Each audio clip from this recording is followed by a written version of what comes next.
कहाँ लायो मेरे यार पहाड़ों में। उसके लिए फॉर्मूला होता है कि सबसे पहले सब्जेक्ट लिखते हैं।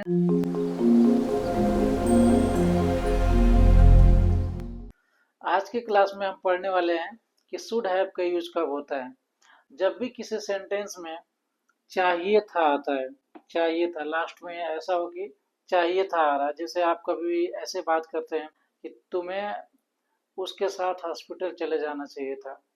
आप बाइक चला रहे हो, अनफॉर्चुनेटली आपका कोई इंसिडेंट हो गया और सर में चोट लग गया। अगर आप हेलमेट लगाए होते तो शायद चोट नहीं लगता आपको सर में। तो वहाँ पे आदमी अफसोस करता है, हेलमेट रखा था गाड़ी में फिर भी नहीं लगाया, ये उसकी गलती है, उसको हेलमेट लगाना चाहिए था। ऐसे जब भी आप किसी को एडवाइस करते हैं पास्ट में, तो उस टाइम हम यूज करते हैं शुड हैव का। ठीक है, तो उसमें क्या रोल होता है? सबसे पहले सब्जेक्ट लिखते हैं। सब्जेक्ट क्या? आपको, आपको की इंग्लिश यू। उसको शुड हैव को हम हेल्पिंग वर्ब भी बोलते हैं।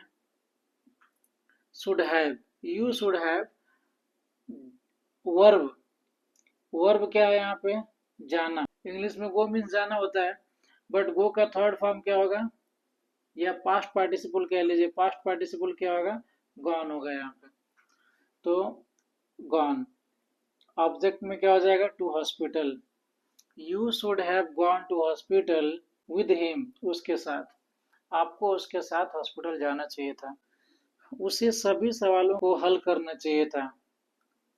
यहाँ सब्जेक्ट क्या हो जाएगा? उसे मीन्स ही। और ही के बाद इमीडिएटली आपको एच भी लिखना है, हेल्पिंग वर्ब लिखना है। शुड हैव का यूज करना है। He should have solved.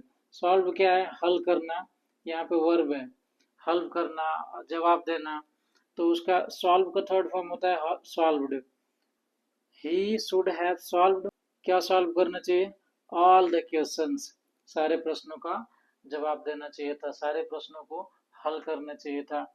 तो he should have solved all the questions. ये तो पॉजिटिव सेंटेंस हो गए दोनों। अगर निगेटिव में आ जाए कि उसे अपने मंगेतर को जान से नहीं मारना चाहिए था। एकदम ट्रेंड में चल रहा है, अपने हस्बैंड को कभी ड्रम में पैक कर दो तो कभी पहाड़ से गिरा दो।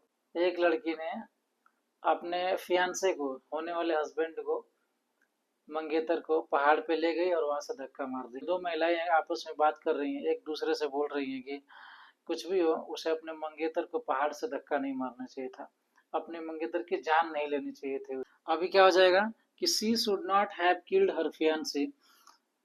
उसे अपने मंगेतर को जान से नहीं मारना चाहिए था। नेक्स्ट है, कुछ भी हो तुमको उसको गाली नहीं देना चाहिए था, गलती तुम्हारी है। सबसे पहले गाली किसने दिया है? तुमने दिया है। गाली नहीं देना चाहिए था, आराम से मामला को सलटा लिए होते, मामला को सॉल्व कर लिए होते। तो ऐसे ऐसे सेंटेंस को कैसे इंग्लिश में ट्रांसलेट करेंगे? You should not have abused him. तुम्हें उसे गाली नहीं देना चाहिए था। तो आज हमने सीखा ये शुड हैव का यूज कब कहाँ करते हैं।